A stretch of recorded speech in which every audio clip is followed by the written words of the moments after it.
Hey guys, it's Kate. I hope you're having a great day today. I'm here with another two-page journal spread, and I do the pre-painted pages, as some of you might know if you've been subscribers for a little while, but I am putting over a small thin layer of gesso with my new favorite tool, and that is that silicone brush you see there. Boy, does it spread paint on a page fast. So I'm doing a gesso, just kind of a thin layer on the bottom. And then once that mostly dries, I'm going in with some gel sticks. And these are kind of growing on me. I got them at Walmart as sort of an impulse buy a while back. And I wasn't really used to using them before this, but I do kind of enjoy them. And I really like going over them with gesso with a thin mix of water to kind of tint the gesso that I'm putting down, so it almost turns it into like a pastel. So what I was kind of going for here was more of the plain white toward the bottom and a little bit of a bluish tint toward the top. And then you can also still see a little bit of that green background coming through because I do have a pretty thin coat on it. And I'm just going in with my flat brush, kind of spreading it around and giving it a little bit of texture. It almost kind of reminds me of some sort of wood paneling or something, but blue.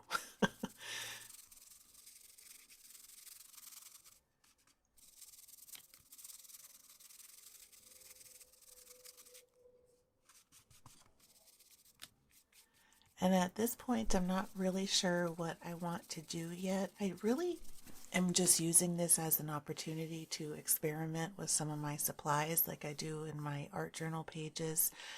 And I'm going in with the China marker and just kind of making some scribbles and different marks to add some texture, and just sort of thinking of how I want the pages set up.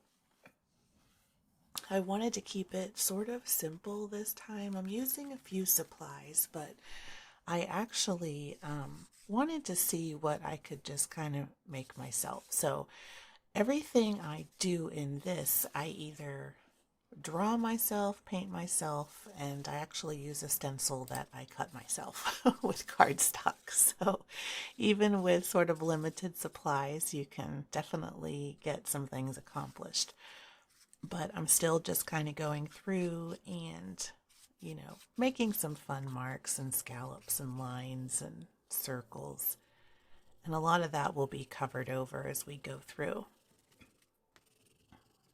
Now I'm doing this video at 2 times speed just so I can get everything in and it's still kind of a reasonable video time, but let me know in the comments below if you prefer a longer format or if you like this. It takes me a little longer, and sometimes I work kind of slow just because I'm, thinking about what I want to do on the page and everything. So I'd love to hear your feedback depending on what you enjoy watching. And I need to get more of those woody pencils. I really like using that, and it kind of, well, it is kind of like the gel stick, I guess, just a different texture consistency. The gel stick's more like almost like a lipstick. It's very buttery, and the woody pencil is, well, it's a pencil. It's kind of like a more of a crayon-y type of texture. So now I'm going in with my acrylic paints, and I grabbed my Purple Lake by Creative Inspirations, which is sort of a semi-transparent color, and I really love it, and I actually really like it over the yellow there. And so I'm just sort of blocking in some color, but you can still see the background coming through. And that is a Simply Simmons round brush, and it's a bristle brush.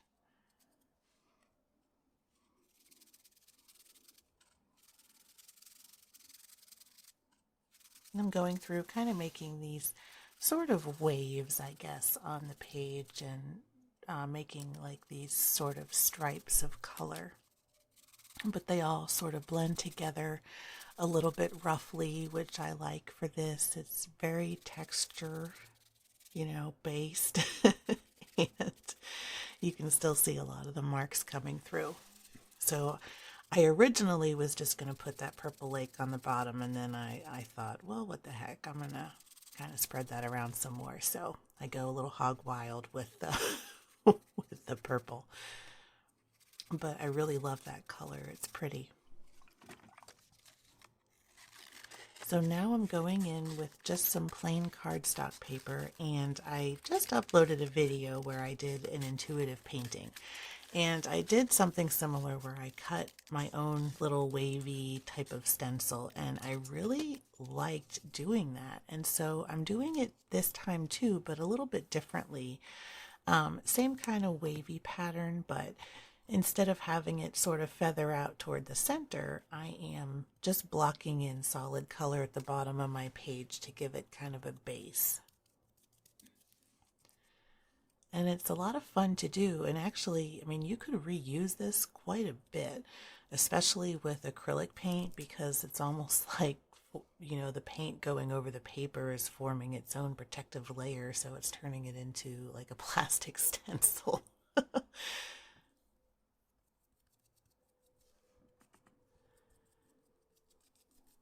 And it's just nice to kind of experiment with different things that you have on hand, and it kind of encourages that bit of creativity.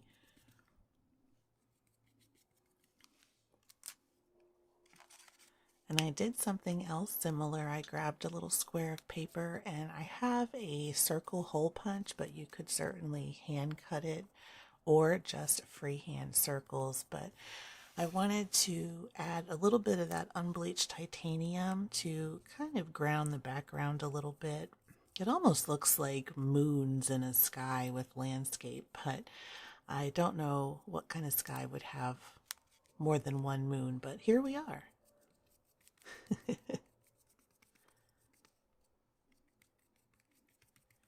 And the unbleached titanium is a pretty opaque color, so it definitely has a lot of coverage over that background, and I liked how it looked once it was down on the paper. I started with one and then decided to keep going to kind of turn it into a more of a pattern in the background than just a single element.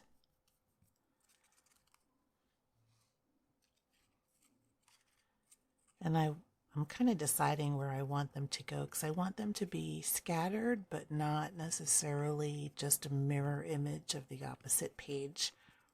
I really like working in a 2-page spread, so you can kind of open it up and there's an image in front of you. Now the spiral kind of gets in the way, but I really prefer spiral bound for art journals, just because I feel like I'm not going to rip the pages apart or something, or break a binding, because my book is getting very thick with all the layers on the paper as I complete more pages. So I grabbed the acrylic ink and I'm doing some drips. So we're just putting everything on this today and really having some playtime with supplies. So I didn't start the drips at the very, very top of the page because I didn't want them to drip on the page behind it. So I'm adding a little extra ink up there and kind of spreading it around with my brush so it's a solid strip of that rose pink on top. And actually, once it dries, I'll add a little bit more in the areas where you can still see through. So I did get that top strip kind of opaque with the pink.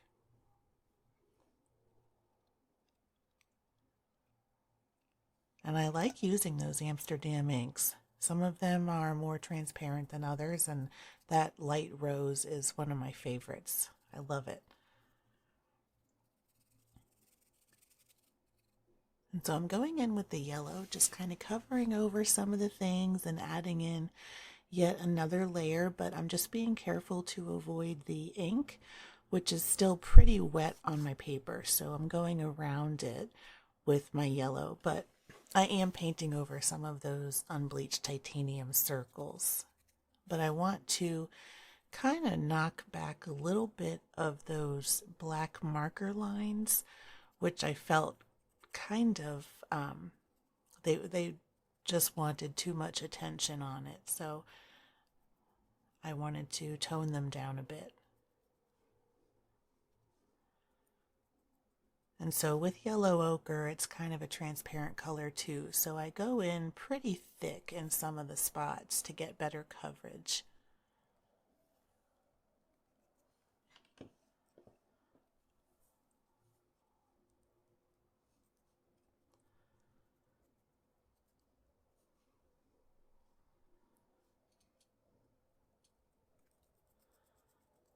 And then I also add a little bit to the top to make it a bit balanced.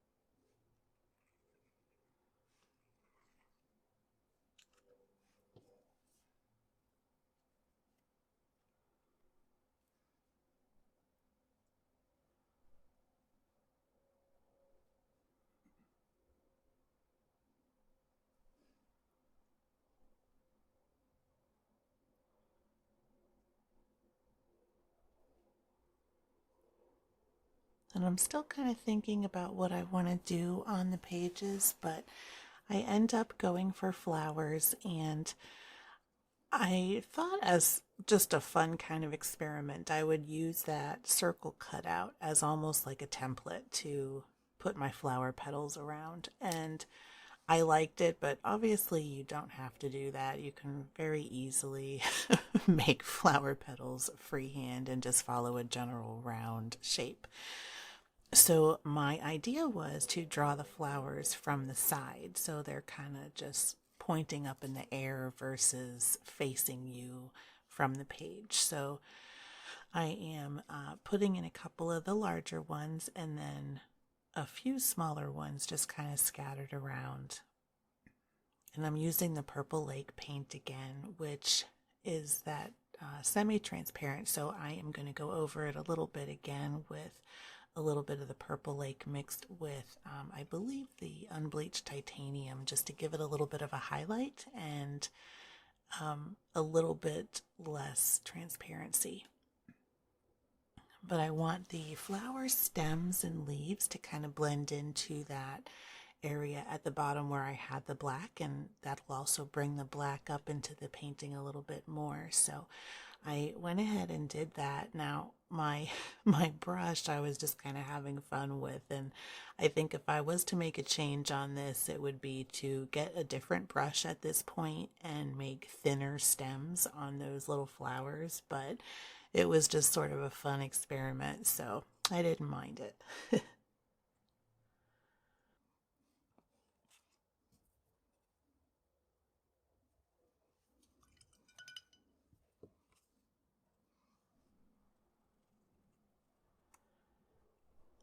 So I'm just finishing up the bottoms of my flowers and stems, and then I'll be adding my highlights. And this page spread was really fun to do. I enjoyed it a lot.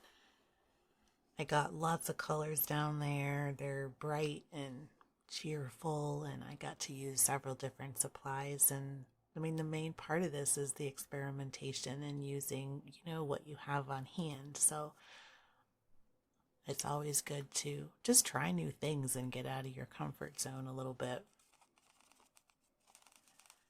So I originally went in with just the titanium white, and then I added some of that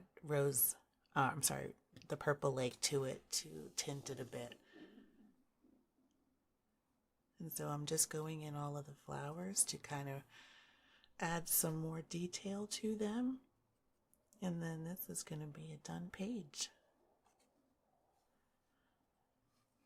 So I will do a close-up as soon as I pull my papers out, which is one of the most satisfying parts for me. And I really hope that you enjoyed watching this video, and hopefully you joined along, or maybe you found one or two things that you'd like to try in your own art journals. And until next time, keep creating, and thank you so much for watching.